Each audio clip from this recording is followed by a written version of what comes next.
মানুষের সকল চাহিদা যদি পূরণ হয় তাহলেই সফল। আর মানুষ যা চায় তা যদি পূরণ না করতে পারা যায় তাইলে এখানে সফলতা কিছু ঘাটতি থেকে যায়। আর কেউ কোনো চূড়ান্ত সফলতা যে কেউ অর্জন করে ফেলবে এটারও কোনো সুযোগ নেই। সুতরাং আমি মনে করি যে আমি ব্যর্থ নই, আমি সফল হয়েছি এই কারণেই যে দীর্ঘ 5 বছর যেভাবে উপজেলা পরিষদ পরিচালিত হওয়ার বিধিবিধান আছে সেই বিধিবিধান নিয়ে জনগণকে সাথে নিয়েই এই পরিকল্পনা, জনগণকে নিয়েই উন্নয়ন, জনগণের সুখ দুঃখ ভালোবাসা নিয়েই পরিষদ, সেই হিসাবে আমি নিজেকে সফল মনে করি। সবাই উন্নয়ন চাই, কিন্তু আমাদের যেটা কোনো গ্যারান্টি নাই উন্নয়নের, কত টাকা পাইব কোনো গ্যারান্টি নেই। সুতরাং আমি আদৌ জানি না যে আমার কত টাকা আমার তহবিলে আসবে। এটা যদি আমার জানা না থাকে আমি প্ল্যানিং করব কীভাবে। টাকা আসার পরে আমরা প্ল্যানিং করি কীভাবে খরচ করা হবে। এখানে টাকা গভর্নমেন্ট, একটা এডিপির কিছু অনুদান আছে আর লোকাল রেভিনিউর অনুদান আছে, দুইটা মিলিয়েই আমাদের এডিপিটা, স্থানীয় সরকার, এই দুইটা মিলিয়ে এডিপিটা। এখানে এডিপি টাকা খরচ করারও কতগুলা বিধিবিধান আছে, রেভিনিউ টাকা খরচ করারও কতগুলা বিধিবিধান আছে। সুতরাং বিধিবিধানের বাইরে গিয়ে টাকা খরচ করার কোনো স্কোপ নাই, যেহেতু এটা উপজেলা পরিষদের এটা একটা সিদ্ধান্ত। এখানে উপজেলা পরিষদের চেয়ারম্যান, উপজেলা পরিষদ চেয়ারম্যান, 2 ভাইস চেয়ারম্যান, মহিলা ভাইস চেয়ারম্যান, পুরুষ ভাইস চেয়ারম্যান সদস্য, সকল ইউনিয়ন পরিষদের চেয়ারম্যানরা সদস্য, মেয়র সদস্য, সরকারি কর্মকর্তারাও এটার সদস্য। সেই হিসাবে এখানে যাই আসে সব টাকা পয়সা আলাপ আলোচনার ভিত্তিতেই এগুলা প্রজেক্ট গ্রহণ করা হয় এবং সকল ইউনিয়নকে প্রাধান্য দিয়েই কিন্তু আমাদের পরিকল্পনা হয়। সুতরাং এখানে আগাম আমি এই কাজ করব সেই কাজ করব এটা বলার কোনো স্কোপ নেই। যা পাওয়া যায় তাই ব্যয় করা হয়, নীতিমালা অনুসরণ করে। নীতিমালার ভিতরে গভর্নমেন্ট এখানে কতগুলো নীতিমালা দিয়েছে, নীতিমালার বাইরেও টাকা খরচ করার আমাদের কোনো সুযোগ পরিষদের নেই। আর এককভাবে কারো খরচ করার কোনো অধিকার নাই। এটা পরিষদ যে সিদ্ধান্ত নেয় সিদ্ধান্ত মোতাবেক পরিকল্পনা গ্রহণ করা হয়, বাস্তবায়ন করা হয়। সুতরাং এখানে এককভাবে উপজেলা পরিষদ চেয়ারম্যানও করার কিছু নেই।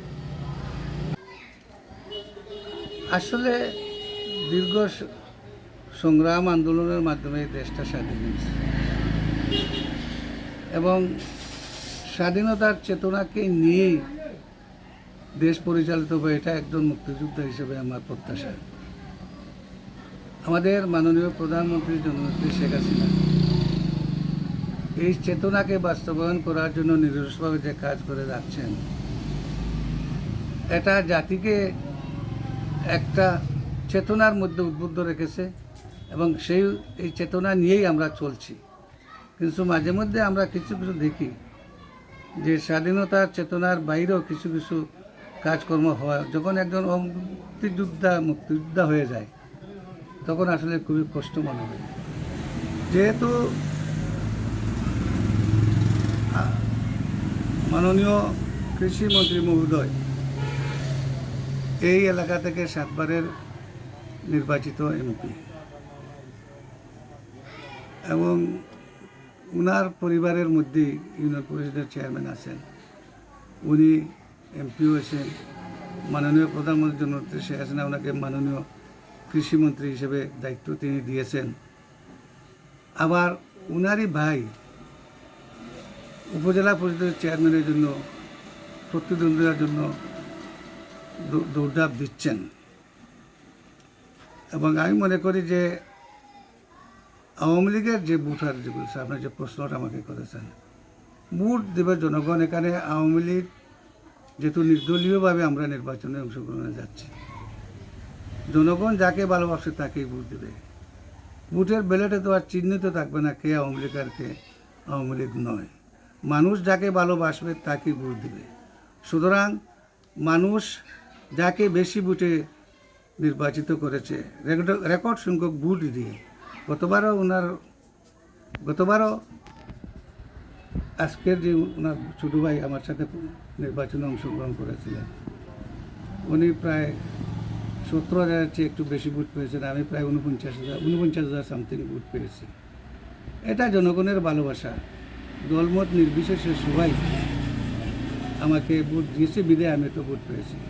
এটা তো শুধু আওয়ামী লীগের সব ভোট নয়, এবং আওয়ামী লীগেরও বিরাট অংশ আমাকে ভোট দিয়েছেন। যারা ত্যাগী নেতাকর্মী যারা আছেন তারা অবশ্যই আমার পাশে আছেন, হাইব্রিড আমার চেয়ে একটু দূরে আছেন।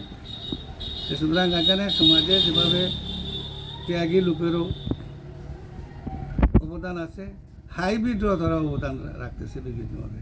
তো এই হাইব্রিডদের থেকে আমাদের বাঁচতে হবে। হাইব্রিড থেকে না বাঁচলে আমাদের যে রাজনীতির যে চিন্তা চেতনা যেটা আছে আমাদের দেশ পরিচালনার ব্যাপারে, আমরা পথভ্রষ্ট হয়ে যাব।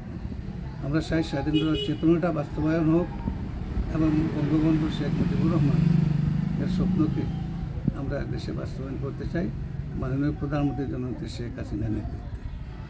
হাইব্রিড তো সুবিধাবাদী লোক, এটা তো কোনো ধর্ম নাই। সুতরাং কোন সময় কোন জায়গাতে তাদের অবস্থান এটা নির্ধারণ করা খুবই কষ্টসাধ্য। তারাও ব্যবহৃত হয়, মানুষও তাদেরকে ব্যবহার করে। আর ত্যাগী নেতাকর্মী যারা আছে তারা মূল আদর্শের সাথেই থাকে, আদর্শকে তারা লালন করে চলে। সেই হিসাবে আমি মনে করি যে সত্য ন্যায়কে কেউ নস্যাৎ করতে পারবে না, সত্য এবং ন্যায়ের অবশ্যই জয় হবে, এটা আমি বিশ্বাস করি।